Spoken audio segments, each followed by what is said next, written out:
Welcome to the Forged in YO podcast. My name is Forge Master Ben, and with me is Chancellor and Mike.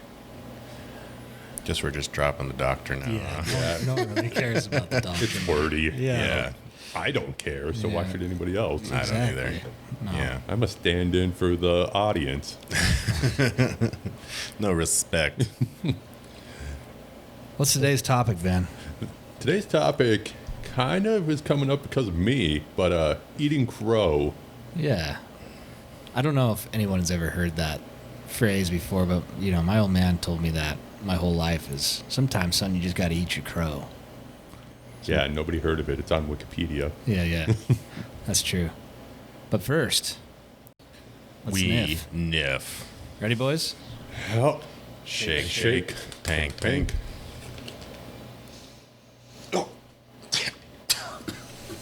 Oh, I got a good one. This one's a freshie, Ben. Yours is a good one? No, it's dead. Here, go deep. No. Get a good one. That one was not fun.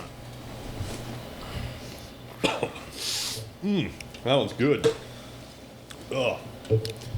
So, when I'm thinking about eating crow, dude, you kind of relate it to humble pie. Mm-hmm. Right? And everybody knows humble pie. But I'd like to think that humble pie is made of crow. And other than the opinion of Ben in here, I just think crows are kind of just a gross bird in general. Like, they're in, like, every scary, crappy movie scene, it was Yeah, isn't there a movie called The Crow or The Crows? Oh, I'm sure, dude. But, they're just ugly. They're loud, like, beady little black eyes, like... Scavengers. Yeah. I mean, they're smart. And they're beautiful. They're not beautiful, They're Ben. beautiful.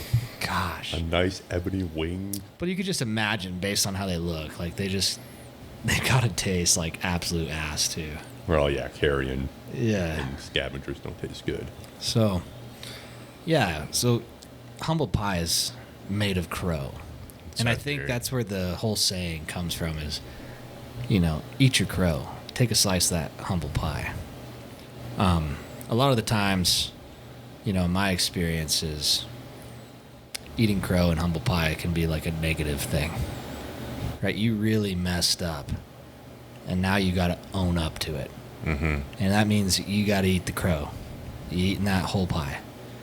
But more often than not, and I'm sure you guys see it too, is, while we were discussing this previously, Michael used the term lip service. Yeah. Which, how do you define lip service? Because I feel like it should be defined. Yeah, we need to put this in context. Yeah. Well, when we were talking about eating crow or eating humble pie, I think a lot of people will get to the point where they can admit that they messed up, did something wrong, made a mistake, and I think more times than not they're just giving lip service to it, where they might get to the first step of admitting it, which is good. That's in the right direction. But most people don't actually take a bite, eat the pie, and finish the pie. Right? So, they leave leftovers. Yeah, if you mess up and you do something wrong, it's not just apologizing. It's not just admitting it. It's correcting that, doing the thing that's required to fix it and to make it right. So it's not forgetting it, right? No. It's just not sweeping it under the rug. I would think, in my mind, eating the pie is a call to action, right? Because now you're gonna finish this pie, which is the biggest step, right? You're gonna admit you're wrong and make a plan on how you're gonna be better. Yeah. And without the plan, without the next steps, you're leaving leftovers because you're not resolving it. So eventually, you got to go back and take another bite because this stuff, if it's not corrected, will repeat. Mm-hmm. And with that too, it's like we were talking earlier, it's not going back to that, right? Because it's one thing to be take a bite or whatever, but if you finish the whole thing and it's tough, it's hard, it's gross, there's claws and beaks and you hate every bite of it, you don't want to go back to it, right? Yeah. And that's, again, I think along the lines of lip service where, you call out the mistake and maybe you're trying to or start to do something to fix it, but then you go right back to it, or it doesn't actually cause a change. So when you finish that pie, it should result in a complete change in action where there's, and it's how foolish are you to like return back to that, come back to that. And it's not like fully digesting and taking in like the consequences of your actions, right? Yeah, it's kind of like how I handle alcohol. Like I haven't really tasted anything with alcohol that I'm just like, I love this. I like the effect. So what do I do with alcohol is I just pound everything, finish it as fast as I can. And then it's over with. I don't have to take another sip. That's the same thing with the pie. Just get it over with. Get it down and make a change. Because it's not going to be a good thing, and it's not going to be easy, and it's not going to be just scrumptious. So, one thing for me is like eating my humble pie right now is just my injury with my shoulder.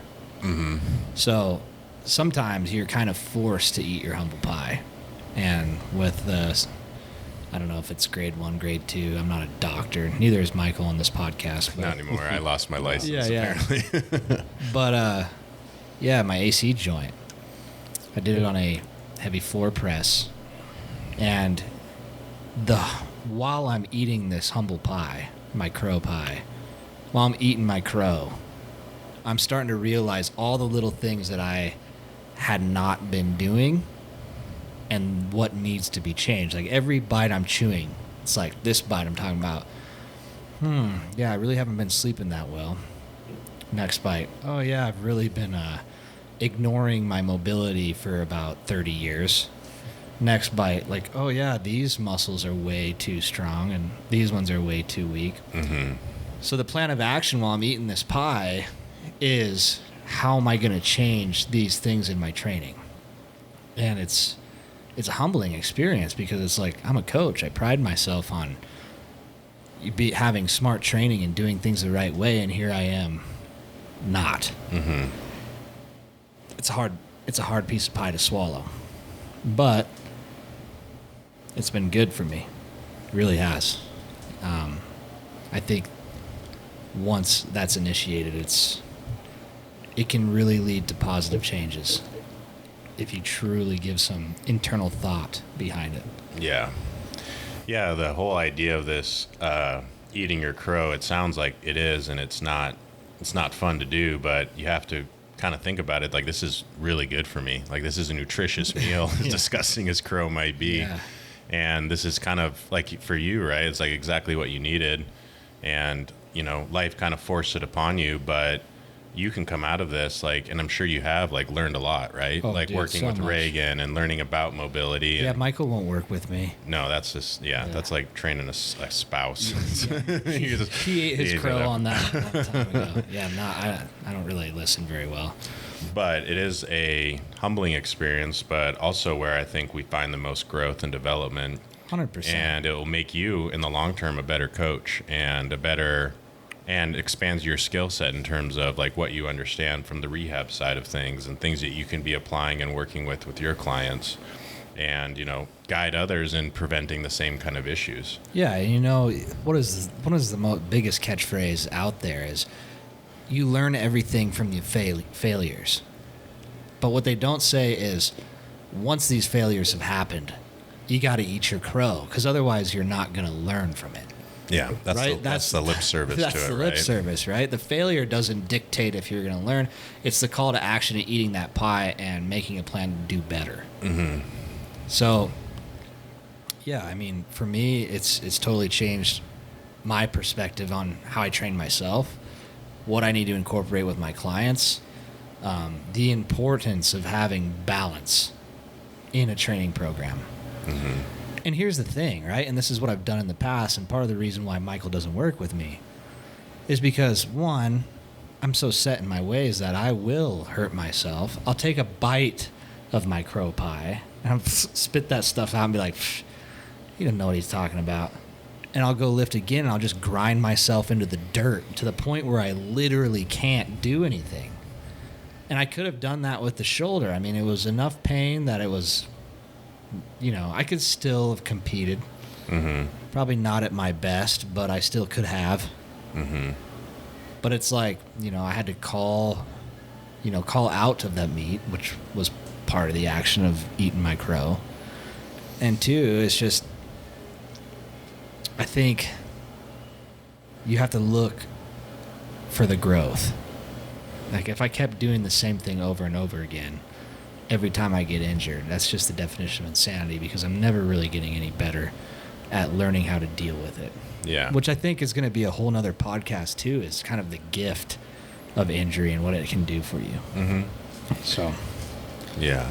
No, and I think too, I've always respected people that when these things happen, they are able to, because I do believe, and I think we would both agree, and this is something Chancellor has, is like you can have an ego that actually is a very, very important aspect of like building success. And you have to have an ego, especially in something like powerlifting, because you have to have the confidence to like push the limits, to go where no man has gone before. Yeah. And, to set PRs and to push your body into areas that are like challenging or even dangerous. But when these things kind of happen, there's a mind shift where I think, and rather than ego, the discipline takes over, and you have the discipline, and I would call it grit, because it's like, it's not what you want to do. No, it's not at all. It's like your natural instinct, or everything you want in your heart and soul, is to keep pushing through, to kind of deny the reality of what like is going on, and just think and hope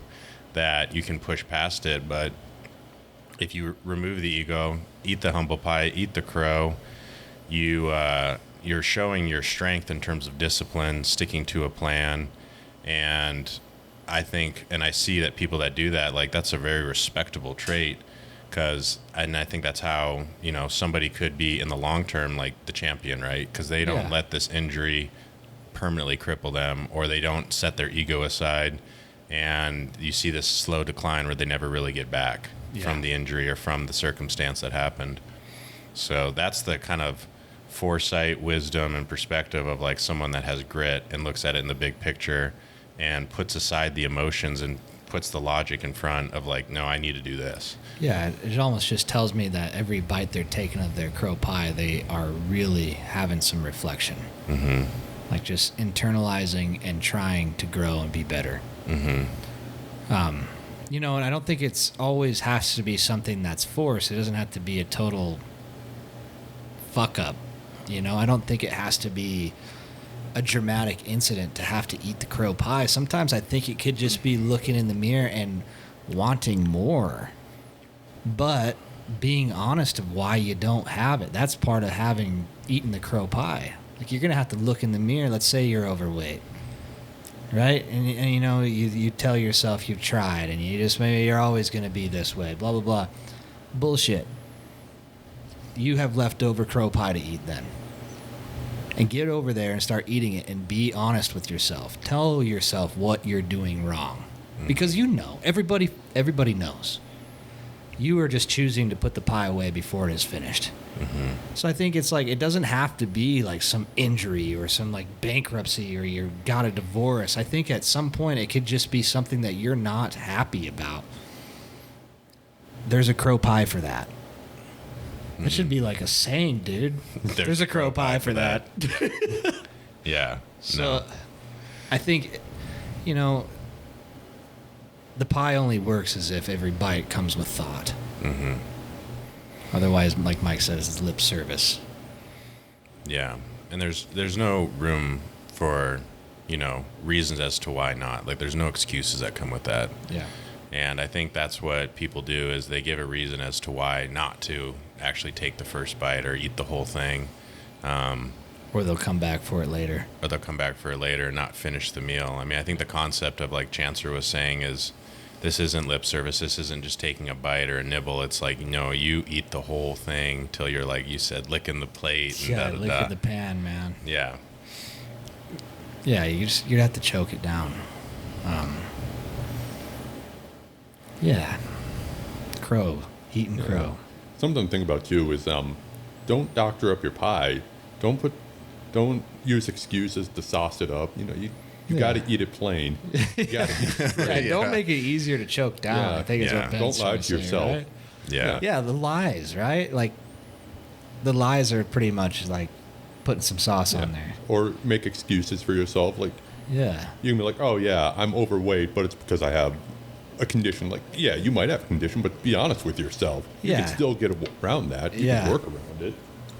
I like that. So the excuses and the lies you tell yourself is the only thing making your crow pie more palatable. Yeah. When the whole experience of the crow pie should be just misery, right? Like it should not be pleasant. Yeah. And I think you're onto something with that. Too many times people are able to choke down the pie because they're throwing a bunch of sauces on the top. Yeah. It's just like, it's like when you're in your cut and you're eating that chicken every single day, dude. Like, I've watched Michael literally dump like a gallon of ketchup on it. Like, dude, those are lies, Michael. Hey, I was just bulking, choking man. that That was sodium and carbs and Yeah. sugar. Yeah. Yeah, I mean, it can be a very negative thing, right, to eat the crow pie, but I think the whole point of the podcast is to give you guys a perspective on what has to be done, the truth behind it, and then just like the positives that come from it. Yeah. It's a short one, but I think we drilled the point home. Is just eat your crow when you need to. So if you guys have anything else to say. It's a really short episode. Was that like 15 minutes? Like 15 minutes. Hey, that's all right. We can have some of Power those. bite, yeah. I do have something to add. Yeah. Nobody's immune to needing to humble themselves, eating their own pie. No. Anybody at this table, myself included, I mean, I won't go too much into detail on it, but I had my own fuck up 2 weeks ago, and Yeah.